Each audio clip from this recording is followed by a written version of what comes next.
Homeowner association took her wheelchair thinking she was weak. They did not know her mom was a judge ready to fight. The sun was just rising over a quiet suburban neighborhood. The lawns were green and perfect, but the air felt heavy with judgment. Sarah, single mom, stood in her living room staring out the window. She was a federal judge, but no one here knew that she kept it a secret to live a simple life with her daughter Lily. Today, though, her heart was breaking before watching full video. Comment below from where you watching. Lily was 12 years old and could not walk on her own. She needed her wheelchair to move to feel free. Yesterday, that wheelchair was taken away. Sold by the homeowner association, the people who made rules for the neighborhood now. Lily sat on the floor, trying to drag herself to the couch. Her small hands pushed hard, but her body would not cooperate. Her eyes were red and puffy from crying all night. Sarah knelt beside her,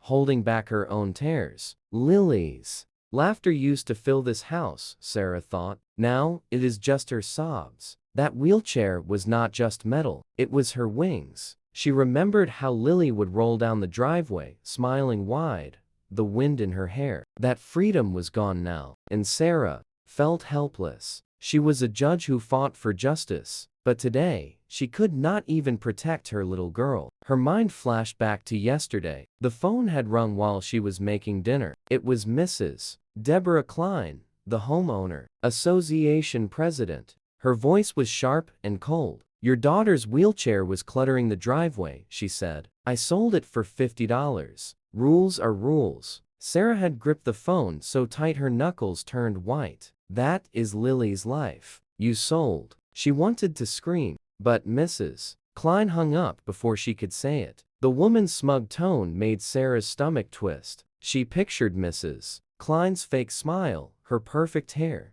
Someone who cared more about rules than people. Now Lily looked up at her mom, her voice shaky. Why did she take it, Mommy? Sarah did not know what to say. She pulled Lily into her arms, feeling the weight of her daughter's pain. Outside, the neighborhood looked peaceful, but inside, a storm was brewing. Sarah's hands shook, not just with sadness, but with the quiet anger. Something had to change. Sarah's arms shook as she lifted Lily from the floor. Her daughter was light, but the effort made her feel weak. Today, she carried Lily to the couch, her steps slow and careful. Lily's legs hung limp, useless without her wheelchair. Sarah's heart ached with every move. She was so tired. Tired of pretending, tired of hiding. At work, she was a federal judge, someone with power and respect. But here in this little neighborhood, she was just Lily's mom. She kept her real job a secret for years, wanting a quiet life for her daughter. I did not want power to define us, she thought. Just love. Now though, that love felt like it was not enough. The homeowner association had sold Lily's wheelchair, and Sarah could not stop it. She laid Lily down on the couch and pulled a blanket over her. Lily's face was pale, her big eyes staring up at her. Mom, why do they hate me? She whispered. Her voice was so soft, so confused. It hit Sarah like a punch. She froze, her breath catching in her chest. How could she explain something so cruel to someone so innocent? She knelt beside Lily and touched her cheek. They do not hate you, baby, she said, her voice trembling. They are just mean. But the words felt hollow. Lily's question broke her heart, and Sarah could not fix the hurt in her daughter's eyes. On the floor by the couch, Lily's sketchbook lay open. Sarah picked it up and saw a drawing, a picture of Lily in her wheelchair, flying through the sky. The wheels had wings bright and bold, and Lily was smiling wide. It was how she saw herself before the homeowner association took everything away. That wheelchair was not just a tool. It was her freedom, her dreams. Now, those dreams were gone. Stolen by Mrs. Klein's cold rules. Sarah's chest tightened. She wanted to cry, to yell, to do something. But she just sat there holding the sketchbook, feeling helpless. Then came a sharp knock at the door. Sarah's stomach twisted. She stood, took a deep breath, and opened it. Mrs. Deborah Klein stood there, her arms crossed, a smug look on her face. She held a piece of paper out. You owe $100 for non-compliance, she said, her voice sharp. That wheelchair broke the rules and you did not fix it when I told you." She smirked, her eyes glinting. "Maybe you should have followed the rules." Sarah's hands curled into fists at her sides. Anger burned inside her, hot and fierce. She wanted to shout, to tell Mrs. Klein exactly what she thought of her stupid rules. Her judge side, the part of her that knew how to fight, was waking up, simmering under her calm face. But she did not say a word, not yet. She took the paper and muttered, "I will deal with it." Mrs. Klein raised an eyebrow, turned, and walked away, her heels clicking on the pavement. Sarah shut the door and leaned against it. She looked at Lily, still on the couch, watching her with wide eyes. The fight was coming. She could feel it. She just did not know how long she could hold it back. The house was dark and still, the only sound the soft hum of crickets outside. It was late past midnight, and Sarah sat by Lily's bedside. Her daughter was finally asleep, her small chest rising and falling under a thin blanket. Sarah held Lily's hand, her thumb brushing over her daughter's tiny fingers. The room felt heavy, like the weight of everything was pressing down on her. She could not sleep. Her mind would not stop spinning. She looked at Lily's peaceful face and felt a lump rise in her throat. How had it come to this? On the nightstand, something caught her eye. An old photo sticking out from under a book. She pulled it free and stared. It was Lily, maybe 2 years ago, riding her wheelchair at the park. Her smile was so big, her eyes sparkling with joy. The sun shone behind her and her hair flew wild in the breeze as she rolled down a little hill. That day Lily had laughed so hard she could barely speak. Sarah remembered pushing her, pretending the wheelchair was a race car. "Faster, Mommy, faster," Lily had shouted. Now that memory felt like a punch to the chest. Sarah's hands shook as she held the photo. Tears blurred her vision, and she whispered, "I failed you." The words slipped out, quiet and broken. She had promised to keep Lily safe, to give her a good life. But without her wheelchair, Lily was stuck, and Sarah could not fix it fast enough. Earlier that evening, a neighbor, Mrs. Patel, had stopped by with a casserole and some news that made Sarah's blood run cold. She leaned in close, her voice low. "I was at the homeowner association meeting last night," she said. Mrs. Klein stood up and bragged about selling Lily's wheelchair. She called her a burden on the neighborhood's image, said it was better for everyone. Sarah's heart stopped. She thanked Mrs.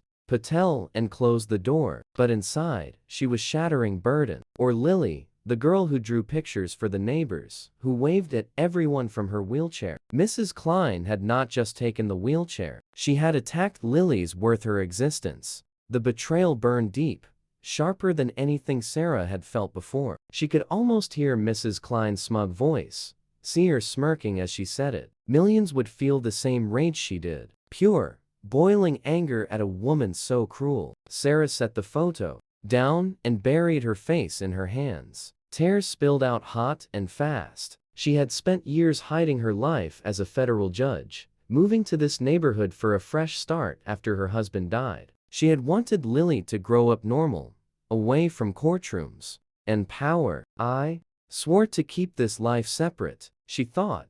"No one here knows who I am, and that is how I wanted it." But now, that choice felt like a cage. How could she protect Lily without fighting back? She could call lawyers, file complaints, but that would take time. Time Lily did not have. Every day without her wheelchair was a day her daughter suffered. Sarah's judge side screamed at her to act, to use her power to make Mrs. Klein pay. But her mom's side just wanted to hold Lily and cry. She looked at Lily, again so small in her bed. "I cannot let her down," she whispered. The tears kept coming, but something else was growing inside her resolve. She did not know how yet, but she would find a way. Mrs. Klein had gone too far, and Sarah would not stay quiet much longer. 2 days had passed since Mrs. Klein knocked on Sarah's door, and now Sarah stood in a different world. She pulled on her black judge's robe, the fabric heavy but familiar. She was no longer just Lily's mom. She was a federal judge again. The courtroom smelled of polished wood and old paper. People shuffled in, their voices a low hum. Sarah took her place behind the bench, her face calm but her heart racing. Today's case was about a homeowner association dispute.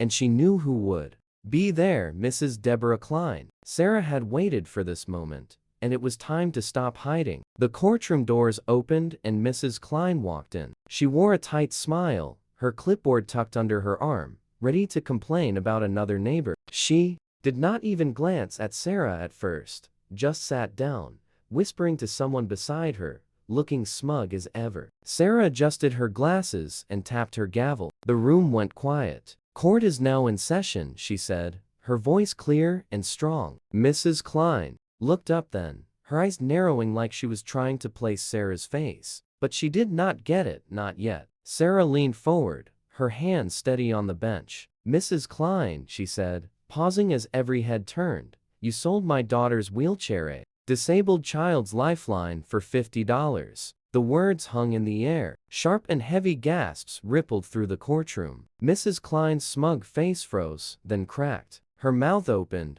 but nothing came out. Her eyes widened as she finally recognized Sarah. Not the quiet mom from down the street, but the judge staring her down. People whispered, chairs creaked, and the air buzzed with shock. Sarah did not flinch. She dreamed of this moment. And now it was real. She kept going, her voice like steel. "You broke the law, Mrs. Klein. The Americans with Disabilities Act protects people like my Lily. You harassed us, caused emotional distress, and took away her only way to move. All because you did not like how it looked." Sarah pulled out papers, evidence she gathered: the homeowner association notice, a photo of Lily's empty spot in the garage, even a neighbor's statement about Mrs. Klein's cruel words. "You thought you had power," she said, locking eyes with her. "You forgot what justice looks like." The room was silent now, everyone hanging on her words. Mrs. Klein's face turned red, then pale. She stammered, I